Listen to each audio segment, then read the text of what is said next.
Grace and peace to you. Warm greetings at this memorial service. Sobering but ultimately encouraging event where we remember especially the departed, and we look for hope. Thank you to Harvard University for making this possible through technology because of the COVID virus. Special thanks once again go to Debbie Bornheimer. Thanks to Ralph Valentine, thanks to Vivian and so many others who worked so hard to make this possible. And so welcome to this service, and let's get started.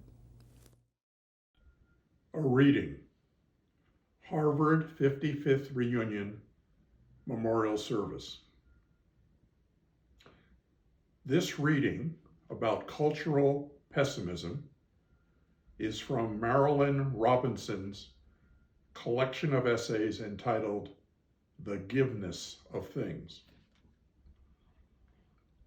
Cultural pessimism is always fashionable, and since we are human, there are always grounds for it. It has the negative consequence of depressing the level of aspiration, the sense of the possible. And from time to time, it has the extremely negative consequence of encouraging a kind of somber panic, a collective dream state in which recourse to terrible remedies is inspired by delusions of mortal threat.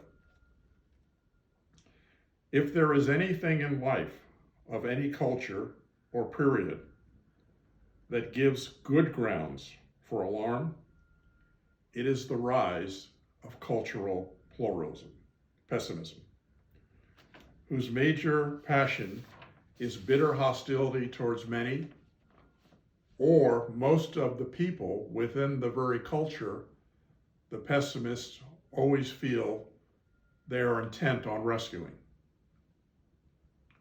When panic on one side is creating alarm on the other, it is easy to forget that there are always as good grounds for optimism as for pessimism. Exactly the same grounds, in fact. That is because we are human. We still have every potential for good we have ever had, and the same presumptive claim to respect, our own respect and one another's. We are still creatures of singular interest and value, agile of soul as we have always been and as we will continue to be, even despite our errors and depredations, for as long as we abide on earth. To value one another is our greatest safety, and to indulge in fear and contempt, our greatest error.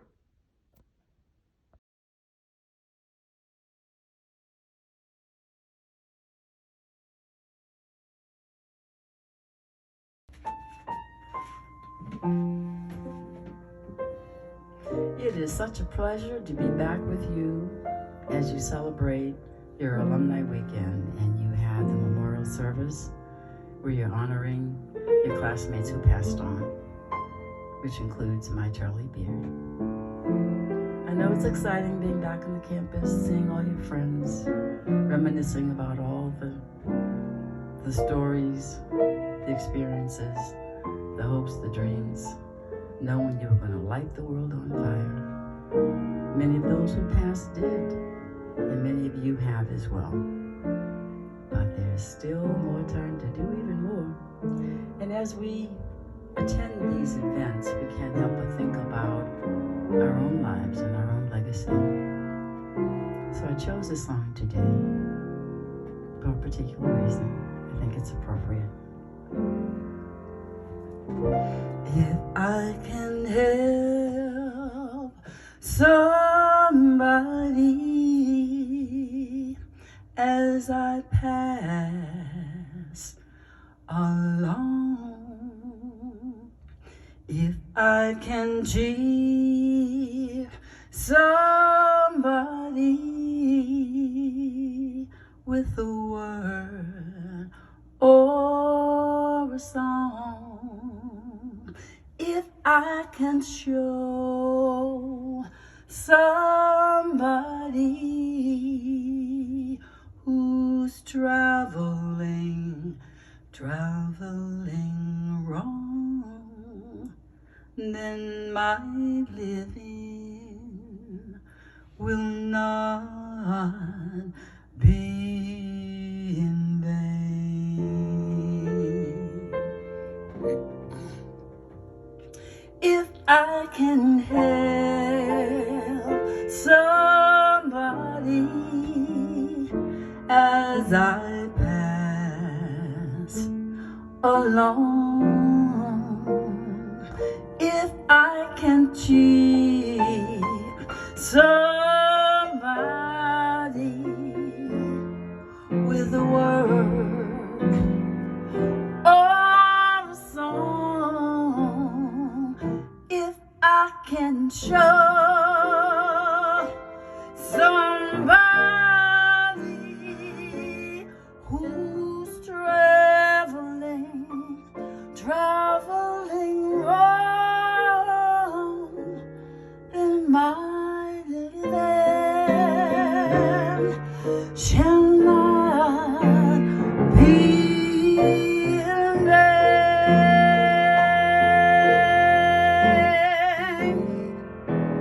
No, my living shall not be in vain.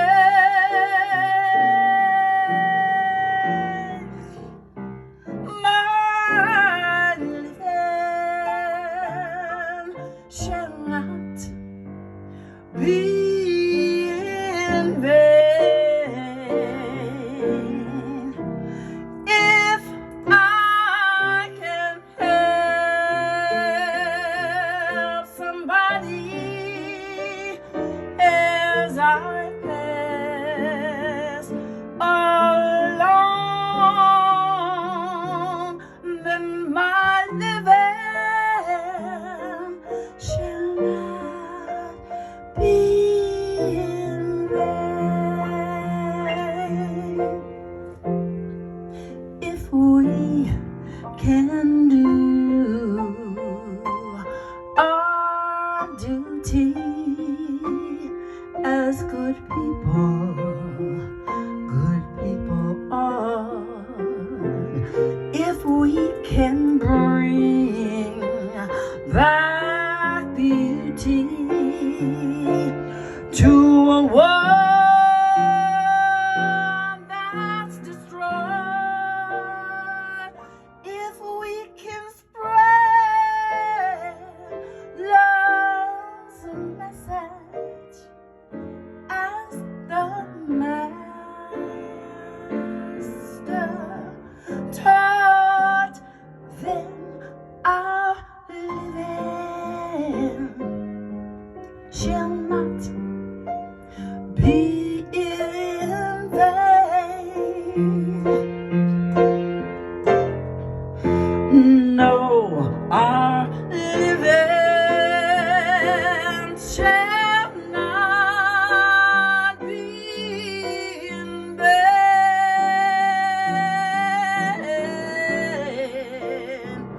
No, our living shall not be in vain.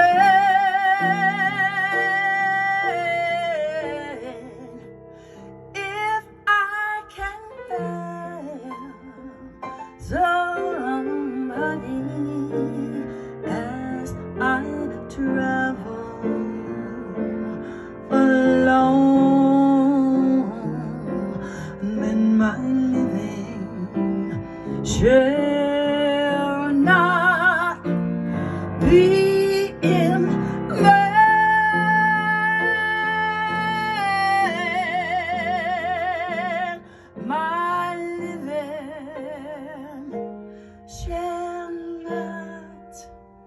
being there.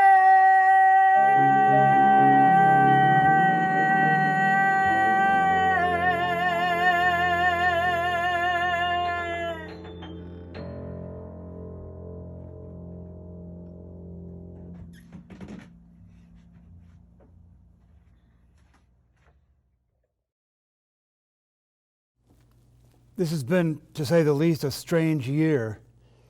Here we are in our mid-70s, and we never expected to be surrounded by so much darkness, displaced persons, anger, but here we are. We have much to be grateful for, at least I do. In our lives, we've made genuine accomplishments, good friendships, enjoyed music and poetry, and we've pursued interests that have been put before us.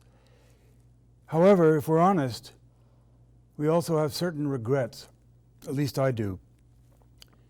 People that we have hurt, people who have hurt us, objectives not fully reached, and the general sorrow of our human condition, not to say that some of us weren't afflicted physically.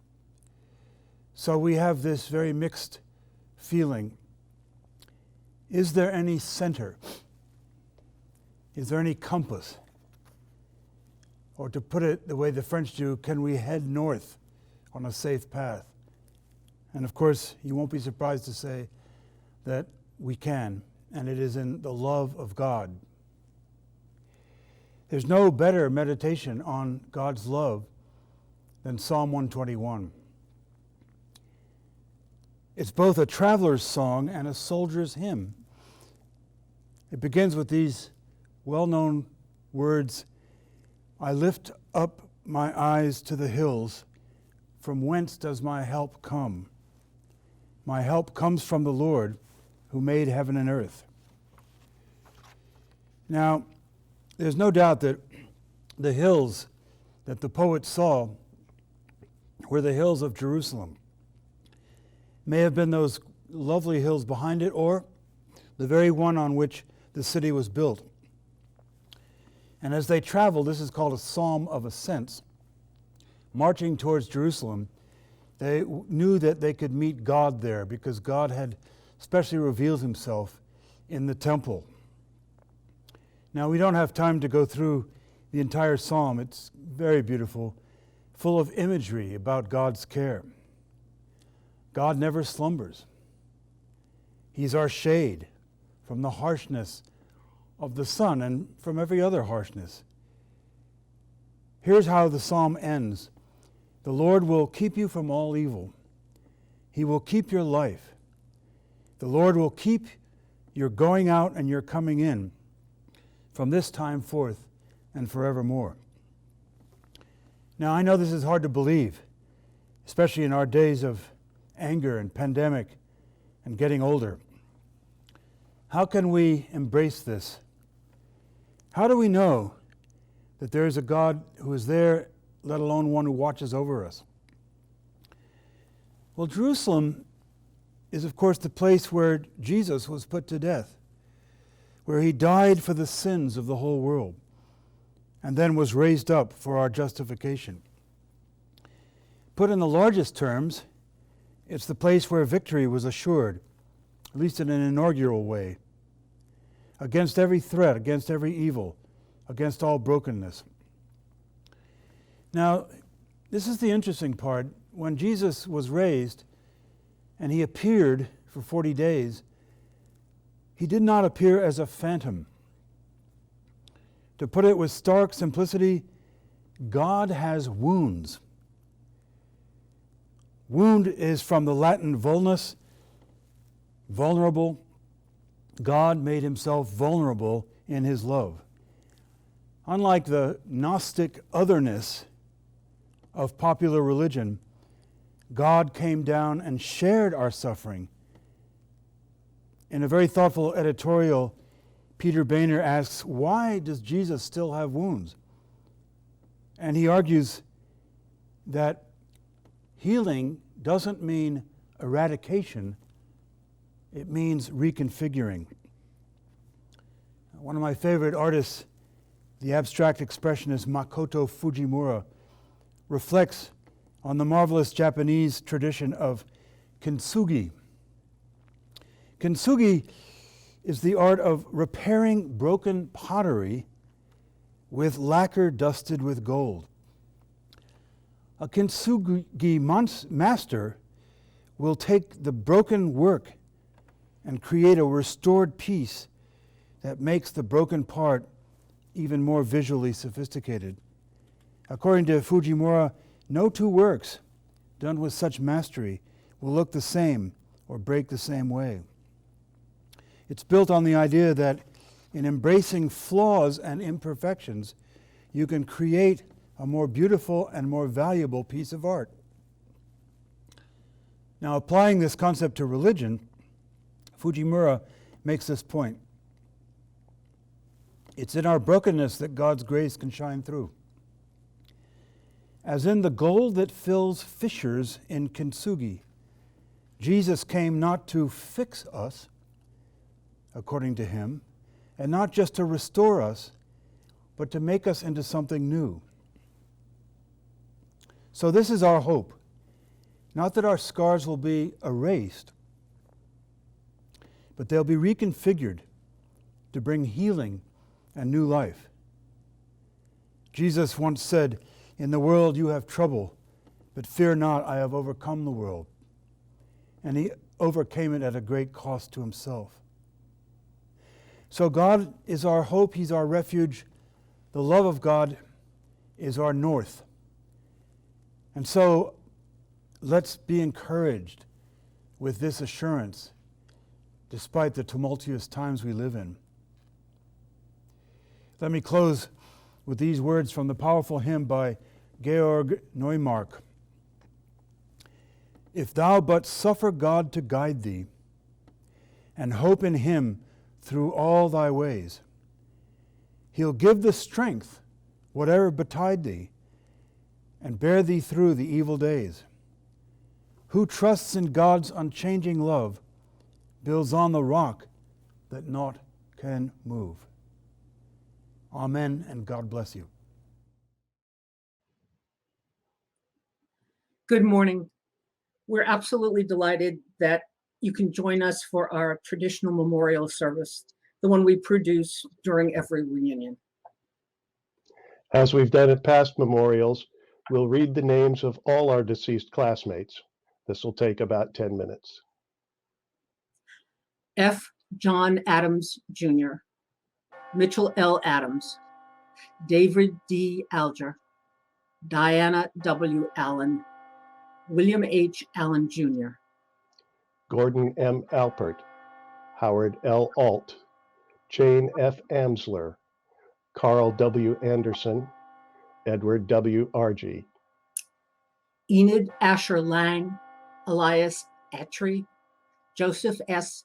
Agushiak, Robert C. Elmer, W. Timothy Bates, Joel C. Balsam, Stephen R. Barkin, John W. Barnett, John L. Barr III, John E. Bassett, Ernst F. Bauman, Charles J. Beard II, Alfred S. Beebe, Robert J. Beebe, Louis D. Beer, David A. Benfield, Elizabeth Benjamin de Villepulier, Susie Bernstein Goldman, Merida H. Blanco, Peter C. Block, Joderick C. Bookout, Helen Bogomil Sloanaker, George W. Brandenburg, Charles A. Braun, Alan L. Brown, Blanche Bruner Marshall, William D. Buckingham, Roger G. Burkholder, Joseph R. Burns, Langdon G. Burwell, N. Branson Call, Douglas M. Cameron, Kathleen Campbell Papadopoulos, Seth A. Carlin, Irwin K. Carson, Louis E. Selinari, Robert F. Surtza, Bruce M. Chapin, Robert S. Chapman, Gary A. Chase. Robert F. Chatfield Taylor, Cameron Clark, Lyman Clark, William J. Clark, Jeffrey B. Cobb. Gene D. Cohen, Ellerby P. Cole, Francis X. Cole, Edward L. Collier, Charles E. Conrad.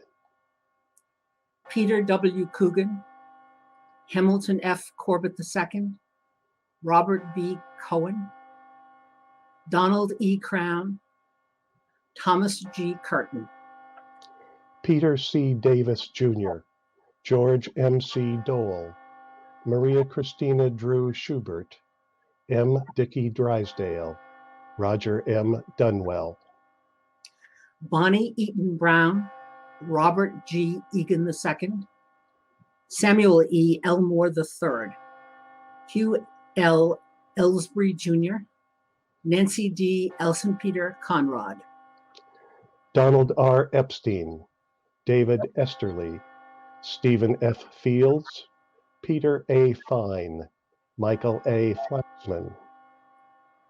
Joseph F. Flynn Jr., Caleb Foote V, Joseph E. Fortenberry, Bruce Fowler, John A. Fox Jr., Richard B. Fuchs, Bradford G. Garcia, Charles A. Gates, Charles E. Gaughan, Richard George. Stuart A. George, Mary Gibson LaRoche, Michael A. Gibson, Susan Ginsburg Haddon, David E. Goldberg. Walter W. Grant, Mark R. Green, Joel W. Gregory, Jonathan E. Gunn, Michael D. Hagen. Robert T. Harrington, Richard G. Harris, Ellen G. Hawks, Penelope Hedrick Schaefer, Susan R. Hemley. Joyce K. Hersey Baghdadi, William R. Herzog II, John S. Higbee, John K. Hill Jr., Jeffrey W. Hobbing. Robert A. Holt Jr., J. Morgan Hudson, E. James B. Huntoon, Norman P. Hurst, William C. Hurt Jr., Michael P. Islin, Mark A. Jensen Jr., Abdul Aziz Jiwa, Peter W. Johnson, Joseph M. Juhas. Donald R. Kaplan, Martha Kaplan Whitney, Roger J. Kaufman, Cornelius W. Keene, James M. Kempton Jr., James H. Kettner, Richard N. Kimmel, Eric K. Klausman III, Richard L. Klein, Alzada Jean Knickerbocker. Wilbur R. Knorr Jr., David S. Cruz, Dennis S. Krasinski, William C. Lance, C. Kevin Landry, Robert A. Landsman, Don S. Lapidus, Rebecca E. Laughlin, James L. Leader, T. Burke Leahy. Robin D. Leland, John M. Levin, Connie Lewis Lamont, John J. Lewis, Stephanie R. Lewis, Sarah Libby Eisenstein, Michael H. Lichtenstein, Sidney Lieberman, Virginia Leeson Brereton, Alan R. Liebgott. Alan R. Lomberg, John D. Lauren, Anthony M. Lynch, John S. Lyons, Pamela Mabry Tate, Robert J. Maciel, Clarence H. Mackey Jr., Ronald R. B. McLennan, Patricia T. Major, Algerdus B. Makaitis. Barbara Malincrot Osborne, Jane Mansfield Holt, Barry M. Massey, Timothy S. Mayer, Susan McAllister Swap. John H. McCloskey, Amanda McDonald Woods, John G. McDonald Jr., Owen L. McGowan, Patrick J. McGowan. Tom C. McKenna, David McKeon, Kevin C. McMahon, C. Douglas Mercer II, Robert R. Meredith, Anne Mihelich Knight, Karen Ann Monson, Martha Montgomery Gordon, LeBaron C. Mosby Jr., Paul J. Mundy. David A. Napier, Elizabeth Newmark Turner, William W. Newsom III, Ida Jean Newton Lee, R. Terrence Ney. Edward G. Niblock, Pietro S. Nivola, William T. O'Day, Thomas J. Orovets, Francis J. O'Toole. Russell S. Page III, Maxine Paisner Winnig, Paul R. Parker, William H. Payne III, Glenn J. Percy. H. Lynn Phillips, Howard Pitt, Robert F. Pollock Jr., Robert W. Porter, John H. Pratt Jr., Joseph O. Proctor Jr., Tony Randall Rosenberg, Stuart W. Ray, Samuel A. Ray Jr., Bruce B. Renshaw, Marion D. Richards Jr., John M. Richardson, Charles A. Reardon, John W. Roper, Garrett D. Rosenblatt. Valerie Ruff, Mark E. Rubenstein, Edward M. Savoy, A. Henry Schilling, Peter B. Schwab. Joel A. Schwartz, E. John Scott Jr., S. Parkman Shaw Jr., James H. Shelton, Kenneth J. Sigmund. Ira D. Silverman, Michael Silverman, Joseph E. Smith, Roger S. Smith, Gerald A. Spector. Bruce R. Stevenson, Miriam Stone Levitt, Harold S. Strayhorn, Joel A. Streng, David A. Struther. Bing Sung, John H. Sweeney, Peter N. Taylor, James H. Tenney, James L. Thayer. Alan D. Tice, Jose E. Trias, Roscoe Tremiere Jr., Clifford A. Truesdell IV, Michael C. Chuden. Bruce L. Tuft, G. Bruce Upton, Condit B. Van Arsdale III, Harry Van Oudenallen, Charles C. Vines. Gail B. Vonderlip, A. Stephen Wallach, Stephen R. Walters, Stephanie Wecker Abramson, Joan H. Weens. Andrew I. Weinstock, Lorenzo D. Wiseman, Thomas M. Welch, Henry J. Welchel, Giles M. Whitcomb. Jerry W. Whiting, Stephen W. Whitney, Ronald A. J. Wilson, Prescott Winslow, Martin S. Wisnatsky.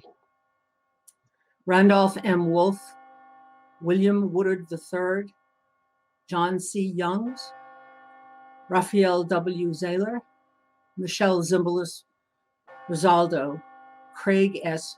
Schwerlin. Our gratitude to these classmates who have so enriched our lives.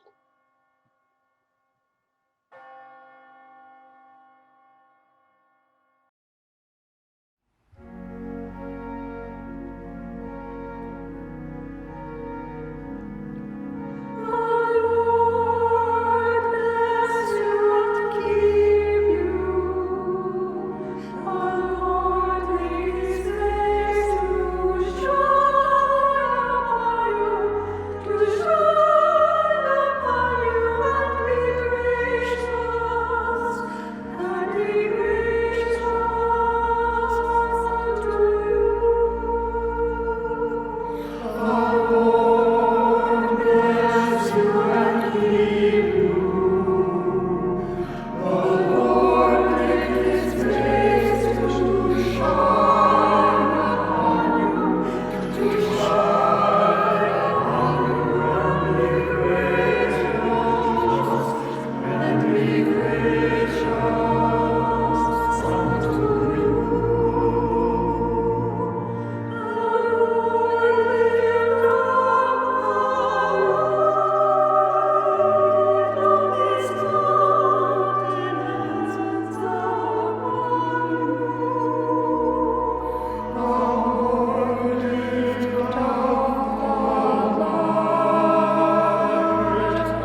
And now the Lord bless you and keep you. The Lord make his face to shine upon you and be gracious unto you. The Lord lift up his countenance upon you and give you peace. Amen and farewell.